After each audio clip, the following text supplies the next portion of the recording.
வணக்கம் எல்லோரும் எப்படி இருக்கீங்க? Welcome back to chef Deena's kitchen. இன்றைக்கி நம்ம சேனலில் கல்யாண வீட்டு காரக்குழம்பு எப்படி பண்ணுறது பார்க்க போகிறோம்.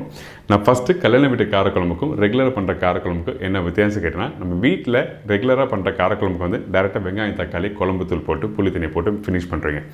ஆனால் இதே கல்யாண வீட்டு காரக்குழம்பு பண்ணும்போது மசாலா வறுத்து பேஸ்ட் பண்ணுவோம். அதே டைமில் வெங்காயம் வேக வச்சு பேஸ்ட்டு போட்டு பண்ணுவோம். எதுக்காக அப்படி பண்ணால் உங்களுக்கு அந்த வாசனை நல்லா எடுத்து கொடுக்கும். அதே டைமில் இந்த ஆனியன் பேஸ்ட்டு வேக வச்சு போடும்போது உங்களுக்கு வந்து அந்த டேஸ்ட்டு நல்லா என்ஹான்ஸ் பண்ணி எடுத்து ஸ்மூத்தான ஒரு கிரேவியை கொடுக்கும்.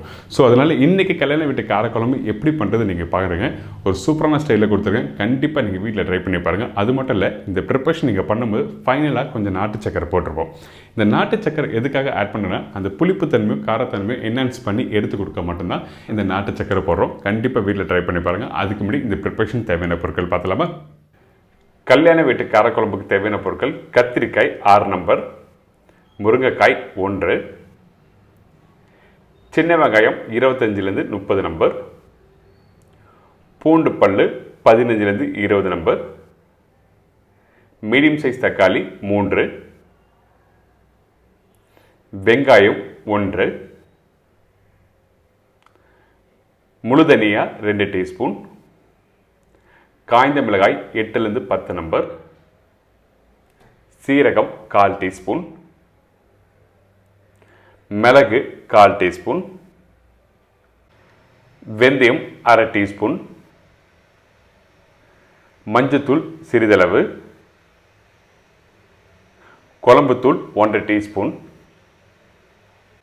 கருவேப்பிலை தேவையான அளவு, கொத்தமல்லி தேவையான அளவு,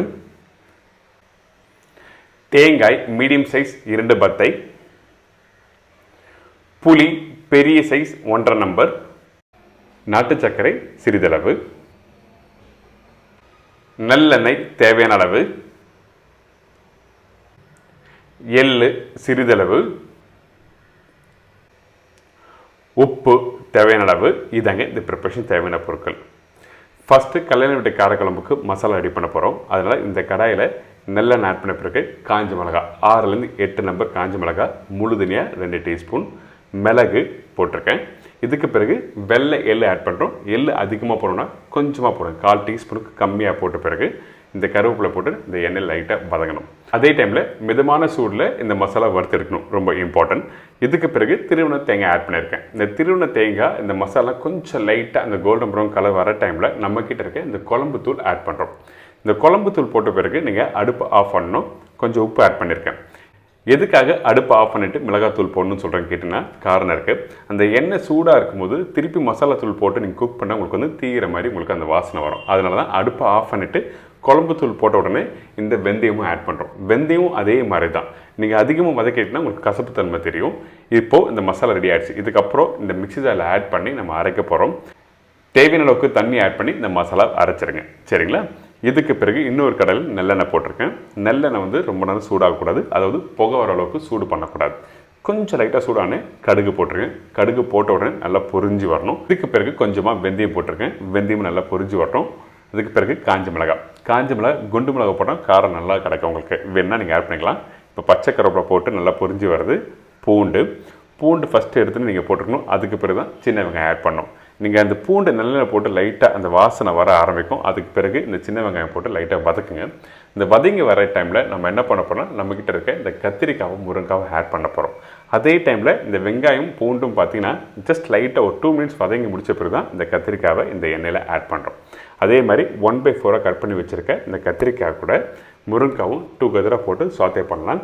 அப்போ தான் உங்களுக்கு வந்து அந்த பச்சை கத்திரிக்காவும் முருங்காவும் உங்களுக்கு எண்ணெயில் போட்டு வதங்கும் போது உங்களுக்கு அந்த வாசனை அந்த காய்கறியோட டேஸ்ட்லாம் எடுத்து கொடுக்கும். நிறைய பேர் வந்து என்ன பண்ணால் அந்த மசாலா போட்ட பிறகு கத்திரிக்காய் முருங்காய் போட்டு கொதிக்க விட்டு இறக்குவாங்க. ஆனால் அப்படி பண்ணக்கூடாது.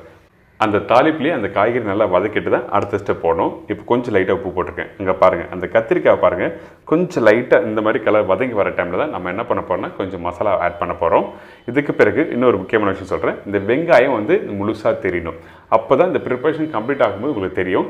இப்போ சின்ன சைஸ் வெங்காயம் காமிச்சிருக்கேன். அதாவது பெரிய வெங்காயம் சின்னதாக எடுத்து உங்களுக்கு காமிச்சிருக்கேன். இந்த சைஸ் வெங்காயத்தை நல்லா வேக வச்சு அரைச்சி இந்த பேஸ்ட் இதில் ஆட் பண்ணுறோம். எதுக்காகனா உங்களுக்கு அந்த ஸ்மூத்தான ஒரு டேஸ்ட் கொடுக்கும். அதனால தான் வந்து நம்ம டைரெக்டாக பாயில் பண்ணி அரைச்சி இதில் ஆட் பண்ணியிருக்கோம். இதுக்கு பிறகு தக்காளி ஆட் பண்ணுறோம். நீங்கள் வீட்டில் ட்ரை பண்ணி பாருங்கள். வேக வச்சு அரைச்சி நீங்கள் யூஸ் பண்ண உங்களுக்கு அந்த டேஸ்ட் நல்லா கொடுக்கும். கொஞ்சம் வேலை அதிகம் தான், ஆனால் ப்ரிப்பரேஷன் சூப்பராக இருக்கும். இப்போ கொஞ்சம் மஞ்சத்தூள் போட்டிருக்கேன். இதுக்கு பிறகு குழம்புத்தூள் 1.5 டீஸ்பூன் அளவுக்கு போட்ட பிறகு கொஞ்சம் கொத்தமல்லி போட்டு இந்த மசாலாவை இந்த வெங்காயம், தக்காளி, கத்திரிக்காய், முருங்கையோட போட்டு நல்லா வதக்கணும். எடுத்த உடனே வந்து தண்ணி ஆட் பண்ணக்கூடாது. சரிங்களா? மசாலா நல்லா வதங்கி முடிச்ச பிறகு தான் ஏற்கனவே அரைச்சி வச்சுருக்கேன் இந்த பேஸ்ட்டை ஆட் பண்ணுறோம். இந்த பேஸ்ட்டு பாருங்கள். இந்த பேஸ்ட்டு நீங்கள் அரைக்கும் போது வந்து எந்த அளவுக்கு அரைச்சிருக்குன்னு நீங்கள் கரெக்டாக பார்க்கும்போது தெரியும். 95% அரைச்சிடணும். நீங்கள் ஃபைன் பேஸ்ட் அரைக்கலாம், ஒன்றும் தவறலாம் இல்லை. ஆனால் கொஞ்சம் லைட்டாக 0.5% வந்து கொஞ்சம் குறைன்னு அரைச்சிட்டு அதுக்கப்புறம் இந்த மசாலாவை போட்டு குக் பண்ணுறோம். இதுக்கு பிறகு தேவையான அளவுக்கு தண்ணி ஆட் பண்ணி அந்த கல்யாண வீட்டு காரக்குழம்பு நல்லா குக் பண்ணுறோம். இந்த பச்சை வாசனை போன பிறகு தான் புளி தண்ணி ஆட் பண்ணணும். அதுக்கு முன்னாடி நீங்கள் ஆட் பண்ணக்கூடாது. சரிங்களா? இப்போ புளி தண்ணி ஆட் பண்ணுறேன். இந்த புளி தண்ணி நல்லா திக்கான தண்ணி போட்டு நல்லா குக் பண்ணுங்கள். குக் பண்ணி முடிச்சிங்கன்னா உங்களுக்கு இந்த மாதிரி டெக்ஸ்டரில் உங்களுக்கு ரெடி ஆகும். இந்த கத்திரிக்காய் முருங்காவோ நீங்கள் குக் பண்ணி முடிச்சிங்கன்னா உங்களுக்கு நல்லா பெருசாக முழுசாகவே தெரியும். அது நான் சொன்ன மாதிரி நீங்கள் வீட்டில் ஸ்டெப் பை ஸ்டெப்பாக பண்ணுங்கள், ஒரு சூப்பராக வரும். ஃபைனலாக கொஞ்சம் நாட்டு சக்கரை போட்டிருக்கேன். இந்த நாட்டு சக்கரை எதுக்காகனா உங்களுக்கு வந்து அந்த புளிப்பு காரமும் என்ஹான்ஸ் பண்ணி எடுத்து கொடுக்க தான் உங்களுக்கு நாட்டு சக்கரை. கொஞ்சம் கொத்தமல்லி, கருவேப்பிலை, நல்லெண்ணெய் போட்டு ஃபினிஷ் பண்ணால் இந்த ப்ரிப்பரேஷன் ரெடி.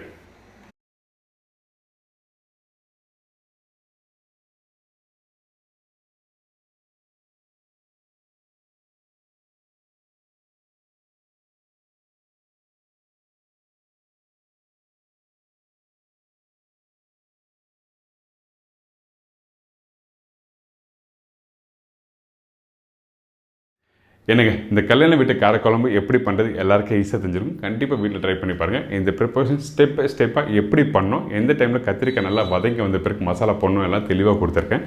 ட்ரை பண்ணி பார்த்துட்டு கண்டிப்பாக மறக்காமல் ஃபீட்பேக் கொடுங்க. இதே மாதிரி நாளைக்கு இன்னொரு இன்ட்ரெஸ்டிங்கான ரெசிபி செஞ்சுங்க. நன்றி, வணக்கம், see you, bye, take care.